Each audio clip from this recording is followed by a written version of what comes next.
जिस वीडियो का मेरे स्टूडेंट को था इंतजार, वो वीडियो है आपके द्वार मतलब यूनिट 3 का वीडियो जो था यूटिलिटी सर्विसेज ऑफ बैंक, जिसका इतना सारा कमेंट आया बच्चों को। यही लास्ट टॉपिक है और इस वीडियो में शुरू से लेकर अंत तक बने रहिएगा। सारे सिलेबस का होल कवरेज है, ठीक है। पूरा सार, पूरी समरी इस वीडियो में है। क्वेश्चंस कहाँ से पुट होंगे, कहाँ से नहीं पुट होंगे, ये सारी चीजें यहाँ पे मेंशन है। सबसे पहले समझ लेते हैं कि what do you mean by utility services of bank.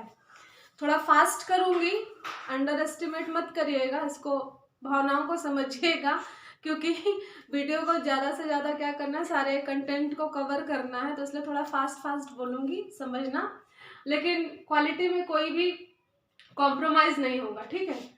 तो सब यूटिलिटी सर्विसेज क्या होती है एक्चुअली? यूटिलिटी सर्विसेज का मतलब है एक्चुअली जनरली क्या होता है, जो सर्विसेज प्राइमरी और सेकेंडरी फंक्शंस के अलावा जो सर्विसेज क्या करती है बैंक प्रोवाइड करती है अपने कस्टमर को, उसी को क्या बोलते हैं, यूटिलिटी सर्विसेज। यूटिलिटी का मतलब होता है कि जो हमारे बेनिफिट के लिए, हमारे कन्वीनियंस के लिए बैंक हमको सर्विसेज प्रोवाइड करती है, उसी को हम लोग क्या बोलते हैं, यूटिलिटी सर्विसेज। पार्ट जो है यूटिलिटी सर्विसेज का कुछ पार्ट हम लोग 9 में कर चुके हैं और कुछ पार्ट 10 में है, ठीक है। हम लोग सारे ही यहाँ पे कवर करते हैं, जिससे आपका 9 का भी यहाँ पे एक बार रिकैप हो जाए। तो क्या क्या है यूटिलिटी सर्विसेज? नंबर 1 है बैंक ड्राफ्ट। आपके कोर्स में क्या क्या, वैसे तो बहुत सारे यूटिलिटी सर्विसेज है, अगर मैं पढ़ाने बैठूँ तो 4-5 घंटे लग जाएंगे, लेकिन आपके सिलेबस में जो है वो मेन मुद्दा है, उसको हम लोग कवर करते हैं।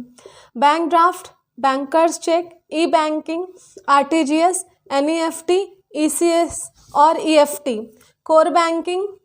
क्लास 9 में हम लोग ये सब कर चुके हैं। ATM, safe locker deposit, debit card, credit card और ट्रैवलर्स चेक। ट्रैवलर्स चेक्स हम लोग नेगोशिएबल इंस्ट्रूमेंट में चेक्स के टाइप में कर चुके हैं। अगर आप डिटेल वीडियो देखना चाहते हैं तो वहाँ से चेकआउट कर सकते हैं। आते हैं सबसे पहले हम लोग bank draft. What do you mean by bank draft? Bank draft को हम लोग डिमांड ड्राफ्ट भी कहते हैं। It is a sling language. हम लोग स्लिंग लैंग्वेज की तरह बैंक ड्राफ्ट का यूज़ करते हैं, लेकिन असलियत में इसको डिमांड ड्राफ्ट बोला जाता है। होता क्या है डिमांड ड्राफ्ट? डिमांड ड्राफ्ट मतलब जैसे कोई इंस्टीट्यूशन, मान लीजिए कि आप यहाँ पे क्लास 12 पढ़ने के बाद या 10 पढ़ने के बाद बाहर जाएं, दिल्ली आप गए, दिल्ली में जाने के बाद आपने दिल्ली यूनिवर्सिटी में या दिल्ली के किसी स्कूल में या कॉलेज में एडमिशन लिया, तो वहाँ पे स्कूल डेफिनेटली या कॉलेज क्या करता है, आपसे फ़ीस मांगता है। तो फीस क्या होती है, बेसिकली डिमांड ड्राफ्ट के थ्रू पे की जाती है। डिमांड ड्राफ्ट में अगर किसी बैंक में आपका अकाउंट हो या ना हो ये मायने नहीं रखता है, लेकिन आपको जितना पेमेंट करनी है, ये जो अकाउंट होल्डर होता है उसके अकाउंट में पैसा नहीं जा करके क्या होगा, इंस्टीट्यूशन के अकाउंट में पैसा नहीं जा कर के बैंक के अकाउंट में वो पैसा जमा होगा। फॉर एन इंस्टेंस, जैसे मैंने DD बनवाया दिल्ली यूनिवर्सिटी को पे करने के लिए, तो बैंक, मैं समझ ली SBI के पास गई, SBI में मेरा अकाउंट नहीं है, लेकिन मैंने बोला कि मुझे एक DD बनवाना है दिल्ली यूनिवर्सिटी के ऊपर, उनको फीस जमा करनी है, उनके अगेंस्ट में हमको बनवाना है। तो SBI बोलेगा ठीक है, आप पहले इतना पैसा जो भी फीस का अमाउंट हो वो मेरे बैंक में सबमिट कर दीजिए। तो वो मुझे एक DD का ड्राफ्ट का वो देगा, डिमांड ड्राफ्ट का वो देगा, पेपर देगा, जिसमें स्पेसिमेन बना हुआ रहता है, ड्रॉ होता है, उसमें कुछ फॉर्मेलिटीज़ फिलअप करनी पड़ती है। मैं यहाँ पे वो पूरा स्पेसिमेन नहीं शो करने जा रही हूँ, क्योंकि वो आपके बुक में दिया हुआ है। मैं यहाँ पे डिस्प्ले करूँगी तो बहुत सारे बच्चे ये बोलेंगे मैम बुक में दिया हुआ है, इसलिए जो चीज़ें बुक में है, CBSE ने जो कंटेंट प्रोवाइड किया है वहाँ से आप देख लीजिएगा, मैं नहीं बताने वाली। बैंक ड्राफ्ट में एक्चुअली होता क्या है, बैंक ड्राफ्ट हम जैसे मैंने बनवाया, बैंक के पास पैसा डिपॉजिट किया, बैंक ने मुझे DD दिया, वो DD मैंने क्या किया, DU को दिया। DU क्या करेगा, जब बैंक के पास वो देगा तो उस SBI का जो वहाँ पे ब्रांच है, वो ब्रांच DU के अकाउंट में वो पैसा ट्रांसफ़र कर देगा। इसी को क्या बोलते हैं हम लोग, डिमांड ड्राफ्ट बोलते हैं, ठीक है। डिमांड ड्राफ्ट SBI के ही ब्रांच में या SBI जिससे टाई अप हुई है, जैसे वो HDFC भी हो सकता है, कैनरा बैंक भी हो सकता है, आपका अदर बैंक भी हो सकता है, चाहे वो HSBC हो गया, स्टैंडर्ड चार्टर हो गया, जिसके साथ उसका टाई अप होता है, उसी बैंक के ब्रांच में वो पैसा ट्रांसफ़र हो सकता है। अगर टाई अप नहीं है तो हम लोगों को वहाँ पे जाके अकाउंट ओपन करना पड़ेगा, उसके बाद ही क्या हो सकता है, DD का अमाउंट कंसर्न इंस्टीट्यूशन में क्या हो सकता है, ट्रांसफ़र हो सकता है। नेक्स्ट होता है बैंकर्स चेक। बैंकर्स चेक का मतलब क्या होता है, वहाँ पे हम लोग आउटसाइड स्टेट कर सकते हैं डिमांड ड्राफ्ट में, लेकिन जो बैंकर्स चेक होता है सेम डिमांड ड्राफ्ट की तरह ही होता है, लेकिन हम लोग उसको लोकली करते हैं। जैसे कोई सिटी है, मान लीजिए इलाहाबाद है, तो इलाहाबाद के एसबीआई में या एसबीआई के ब्रांच में, वहाँ पे जितने हैं ब्रांच में या अदर बैंक में जो इलाहाबाद में ही सिचुएटेड है, वहाँ पे ही बैंकर्स चेक को पेमेंट किया जा सकता है। ठीक है, ये दोनों पॉइंट क्लियर हो गए। कब बहुत डिफरेंस पूछा जाता है कि ये आउटसाइड स्टेट होता है, ये लोकली होता है। ई बैंकिंग क्या है? E stand for internet. आजकल इंटरनेट का ज़माना है, आप ऑनलाइन क्लासेस भी कर रहे हैं, इंटरनेट के थ्रू कर रहे हैं, आप बैंकिंग भी करते हैं, नेट बैंकिंग के थ्रू आप क्या करते हैं, with the help of a single finger tip you can deposit your money, withdraw your money, give to the beneficiary to your money. PhonePe है, आपका गूगल पे है, बहुत सारे ऐसी चीज़ें हैं, फैसिलिटीज़ है जो बैंक देती है, जिसके थ्रू आप ई बैंकिंग का इस्तेमाल करके चुटकियों में, मिनटों में, सेकंडों में पैसा एक जगह से दूसरी जगह ट्रांसफ़र कर सकते हैं।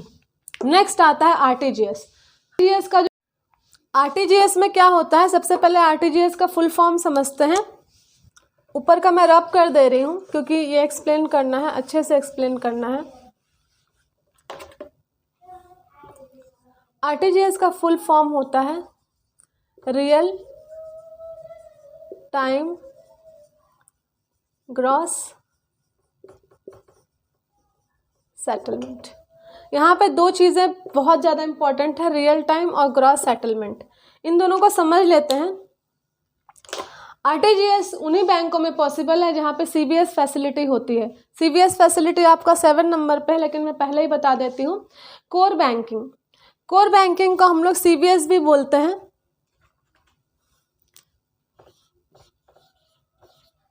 कोर बैंकिंग को सीबीएस भी कहा जाता है। मेनली ये सीबीएस के नाम से ही फेमस है, जिसको हम लोग सेंट्रलाइज्ड बैंकिंग सॉल्यूशंस के नाम से जानते हैं। ठीक है, या फिर कोर बैंकिंग सॉल्यूशन के नाम से भी हम लोग जानते हैं इसको। दो नाम है, दोनों नाम सीबीएस के नाम से बहुत ज़्यादा फेमस है। तो इसमें क्या होता है, कोर बैंकिंग में जिस बैंक में, सारे बैंक में फैसिलिटी अवेलेबल नहीं है, जिस बैंक में सीबीएस फैसिलिटी, सीबीएस फैसिलिटी का मतलब है, मान लीजिए आपका पीएनबी में एक अकाउंट है, पीएनबी के इलाहाबाद बैंक में इलाहाबाद सिटी में आपका अकाउंट है, लेकिन जैसे ही आप वहाँ पे अकाउंट बनाते हैं, पीएनबी के जितने ब्रांचेस हैं ऑल ओवर द इंडिया, आप उसके कस्टमर बन जाते हैं, उसके क्लाइंट बन जाते हैं।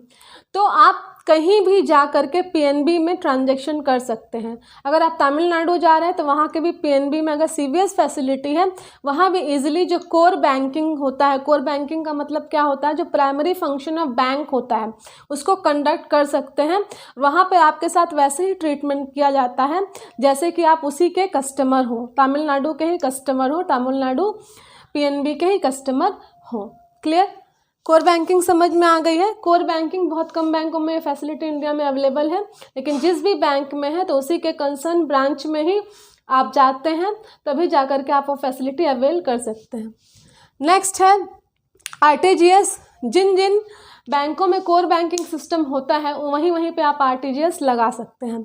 आरटीजीएस का मतलब क्या होता है कि अगर आपको 2 लाख या 2 लाख से ज़्यादा का अमाउंट किसी भी, ये मेनली बिजनेसमैन ज़्यादा या करंट अकाउंट होल्डर जो पर्सन होता है वो लोग ज़्यादा करते हैं इस्तेमाल इसका, क्योंकि उन लोगों को एक दिन में करोड़ों का ट्रांजैक्शन करना होता है, लाखों का ट्रांजैक्शन करना होता है, तो पैसे यहाँ पे कुछ एक्स्ट्रा चार्जेस या टैक्सेस नहीं लगते हैं।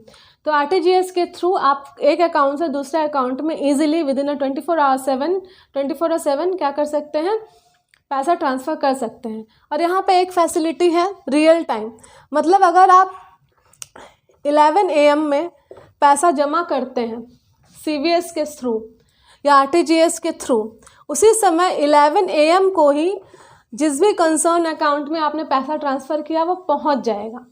ठीक है, यहाँ पे बैचेस में नहीं होता है, जैसे ही आपका पैसा आता है बैंक में, आपका ट्रांजैक्शन जाता है आरटीजीएस के थ्रू, तुरंत वो क्लियर हो जाता है। वहाँ पे कोई नेटिंग नहीं होती, जाल नहीं बनता है। जैसे ही ट्रांजैक्शन आता है वो इजीली क्या हो सकता है, उस कंसर्न अकाउंट में ट्रांसफ़र हो जाता है, या कोई आपके अकाउंट में पैसा डालता है तो तुरंत ही वो आपके अकाउंट में चला आता है, वहाँ पे डिले नहीं होता है। आरटीजीएस में याद रखिएगा कि जो मिनिमम अमाउंट होता है, बहुत बार पूछा गया क्वेश्चन में, what is the minimum limit of RTGS, 2 lakh. ठीक है, इसको याद रखिएगा। मैक्सिमम लिमिट क्या है, there is no upper limit, कोई भी अपर लिमिट नहीं होती है। ठीक, नेक्स्ट आते हैं एनईएफटी में।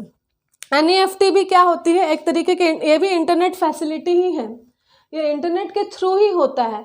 जो डिमांड ड्राफ्ट होता है उसमें इंटरनेट की कोई ज़रूरी नहीं होती, एक स्लिप देती है बैंक, उसके थ्रू आप दे सकते हो।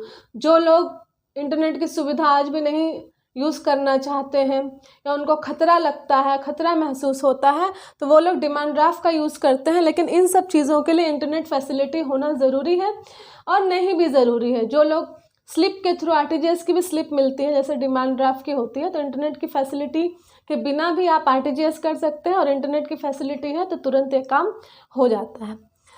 हो गया आरटीजीएस। आते हैं एनईएफटी में। एनईएफटी का मतलब होता है नेशनल इलेक्ट्रॉनिक फंड ट्रांसफ़र। यहाँ पे इलेक्ट्रॉनिक नाम ही आया हुआ है, national electronic fund transfer.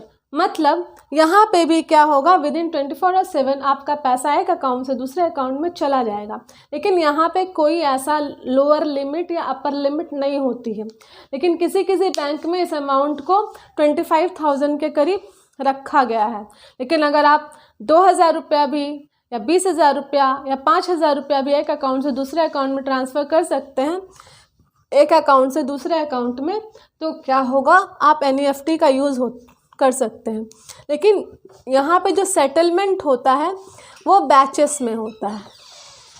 Batches in the sense, थोड़ा सा रिफ्लेक्शन आ रहा है लाइट का, याद रखिएगा ये क्या है, NEFT। यहाँ पे नंबर 5 में मैंने लिखा हुआ है NEFT, और नंबर 4 में, दोनों में रिफ्लेक्शन आ रहा है, ये RTGS है। ठीक है, दोनों का फुल फॉर्म मैंने बता दिया।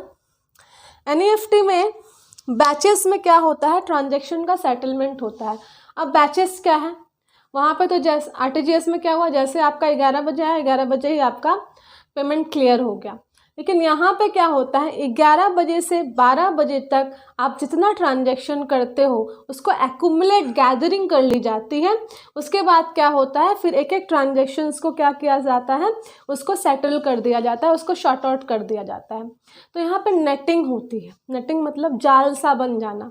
जाल सा मतलब बन जाना कि इसमें डिले होता है, पेमेंट में डिले भी हो सकता है। मान लीजिए कोई सर्वर प्रॉब्लम अराइज हो गया तो आपका 1 घंटे की जगह 2 घंटे 3 घंटे भी लग सकता है। तो एनईएफटी में क्या होता है, बैचेस में क्लियरेंस होता है। यहाँ पे कोई अपर लिमिट नहीं है, कोई लोअर लिमिट नहीं है। आप easily with the help of internet within the nation, मतलब within the India, within our country, you can send money from one account to another account. Clear, NEFT clear. अब आते हैं हम लोग electronic clearance service और EFT, electronic fund transfer. दोनों एक ही चीज़ें हैं, लेकिन कभी कभी एग्ज़ाम में ईसीएस भी पूछा जाता है, ईएफटी भी पूछा जाता है, तो बच्चे कंफ्यूज हो जाते हैं। कंफ्यूज नहीं होना है, ईसीएस भी सेम है, इलेक्ट्रॉनिक क्लियरेंस सर्विस और ईएफटी।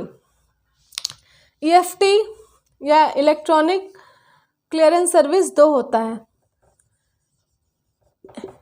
एक डेबिट ईसीएस होता है और एक होता है क्रेडिट ईसीएस।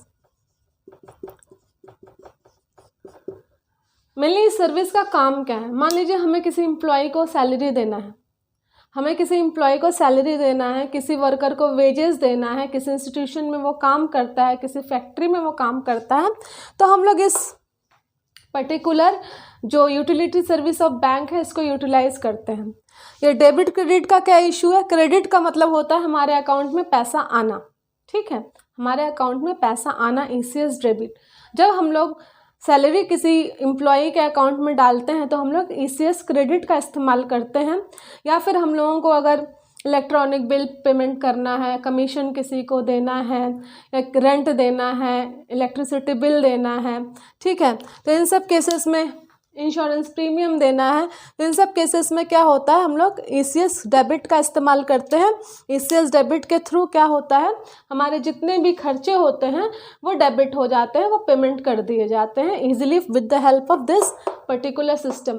क्योंकि आजकल इतनी ज़्यादा भागदौड़ की दुनिया है जहाँ पे हमें सांस लेने तक की फुर्सत नहीं है, तो हम लोग इतने ज़्यादा बिजी हो गए हैं लाइफ में, इतना ज़्यादा हम लोगों के पास टाइम की कमी हो गई है कि हम लोग इतनी लंबी लंबी क्यू में खड़े होकर के इलेक्ट्रिसिटी बिल या पेंशन प्लान्स का जो भी पेमेंट होता है या इंश्योरेंस प्रीमियम होता है, ये सारी चीज़ें नहीं दे सकते हैं। तो हम लोग इस सिस्टम के through with in a click हम लोग अपने पेमेंट को कर सकते हैं।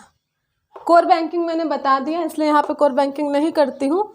नेक्स्ट आती हूँ एटीएम।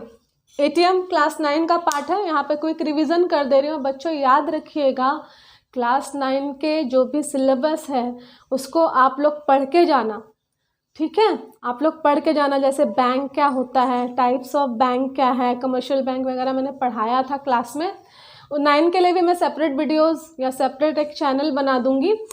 तो वहाँ पे हम लोगों ने एटीएम पढ़ा था। ऑटोमेटेड टेलर मशीन 24/7 क्या होता है, वो सर्विस प्रोवाइड करती है। आप देखते हैं ना, जाते हैं जब रास्ते पे तो ऐसा बॉक्स जैसा बना हुआ होता है, एटीएम की मशीन लगी हुई होती है, वहाँ पे एसी वगैरह लगा हुआ होता है। गर्मी लगे तो आराम से एटीएम में घुस के हवा लेके निकल आओ, ठीक है। एटीएम मशीन जो होती है वहाँ से आप पैसा डिपॉजिट भी आजकल कर सकते हो और पैसा विड्रॉ भी कर सकते हो, ठीक है। तो एटीएम मशीन हम कभी भी रात में अगर ज़रूरत है तो उस डेबिट कार्ड मिलता है, उसको इंसर्ट करिएगा। बैंक एक पिन देती है, उस पिन को टाइप करके जितना अमाउंट विड्रॉ करना है वो आप विड्रॉ कर सकते हो। सेफ लॉकर डिपॉजिट क्या है? सेफ लॉकर डिपॉजिट का मतलब होता है कि आप अपने जो प्रीशियस थिंग्स हो गए, प्रॉपर्टी पेपर्स, गहने ज्वेलरीज एक ही है ऑब्वियसली, तो जो भी आपके घर में प्रीशियस चीज़ें होती हैं उन चीज़ों को क्या होते हैं यहाँ पे रख सकते हैं बैंक में। इसके चार्जेस बहुत कम होते हैं, ठीक है। नेक्स्ट होता है debit card. Debit card ATM machine में जो हम लोग कार्ड यूज़ करते हैं, प्लास्टिक कार्ड, वो डेबिट कार्ड है। क्रेडिट कार्ड क्या होता है? क्रेडिट कार्ड जहाँ पे हम लोगों को ओडी की फैसिलिटी मिलती है, एक तरीके का लोन हम लोगों ने पढ़ा था, अनसिक्योर्ड लोन है क्रेडिट कार्ड। इसके थ्रू हम लोग क्या कर सकते हैं, जी भर के शॉपिंग कर सकते हैं, पेमेंट बाद में कर सकते हैं। ट्रैवलर्स चेक्स मैं नहीं बताने वाली हूँ। अगर आपको देखना है तो मेरे नेगोशिएबल इंस्ट्रूमेंट्स की वीडियो में जो टाइप्स ऑफ चेक है वहाँ पे जाके चेकआउट कर लीजिएगा। एकदम डिटेल में मैंने बताया है कि ट्रैवलर्स चेक क्या होता है। और एक चीज़ बता दूँ इस वीडियो को एंड करने से पहले, जो ई बैंकिंग के जितनी भी फैसिलिटीज़ हैं, चाहे वो आपका आरटीजीएस हो, एनईएफटी हो, ईसीएस हो, कोर बैंकिंग हो, या बिना इंटरनेट का जो हम लोग डिमांड ड्राफ्ट लेते हैं तो बैंक उसके लिए कमीशन चार्ज करती है। कमीशन चार्ज करने क्योंकि ये एक्स्ट्रा फैसिलिटीज़ है, बैंक को एक्स्ट्रा एफर्ट करना पड़ता है, उसके लिए बैंक को भी इंटरनेट हैंडलिंग चार्जेस पे करने पड़ते हैं, ठीक है। तो बैंक इन सब के लिए कमीशन काटती है और वो कमीशन आपके अकाउंट में, जो अकाउंट स्टेटमेंट होता है वहाँ पे पासबुक में या अकाउंट स्टेटमेंट आप निकलवाते हैं वहाँ से आपको मिल जाएगा उसकी सारी डिटेल। तो ये सारी हैं यूटिलिटी सर्विसेज बैंक की। नेट बैंकिंग भी होता है। मैंने लास्ट ईयर के बैच में स्कूल में क्लास में बहुत प्रोसेस पूरा बताया है, लेकिन अभी इतना टाइम हमारे पास नहीं है क्योंकि एमसीक्यूज़ क्वेश्चन आने वाले हैं। इतना आप पढ़ के आपको जो कंटेंट दिया गया है, सीबीएसई ने जो कंटेंट दिया है उसको पढ़िएगा, आपको ज़रूर से समझ में आ जाएगा कि चीज़ें हैं क्या, चीज़ों को कैसे पढ़ना है, कैसे समझना है। कल जो वीडियो आएगा उसके लिए जस्ट वेट एंड वॉच। वो वीडियो बहुत इम्पोर्टेंट होने वाला है हमारे इम्पोर्टेंट क्वेश्चंस के साथ में, ठीक है। तो wait for the video. Thanks for watching. अगर आपको इसके अलावा भी कोई डाउट है कमेंट सेक्शन में पूछ सकते हैं। और टाइप्स ऑफ चेक का जो लिंक है वो हमारे कमेंट सेक्शन के डिस्क्रिप्शन बॉक्स में अवेलेबल है, वहाँ से कमेंट सेक्शन नहीं, डिस्क्रिप्शन बॉक्स में अवेलेबल है। तो जैसे स्लिप ऑफ टंग इग्नोर मारना इसको। सब्सक्राइब करिए हमारे चैनल को, लाइक करिए और ज़्यादा से ज़्यादा शेयर करिए। Thanks for watching. Bye bye.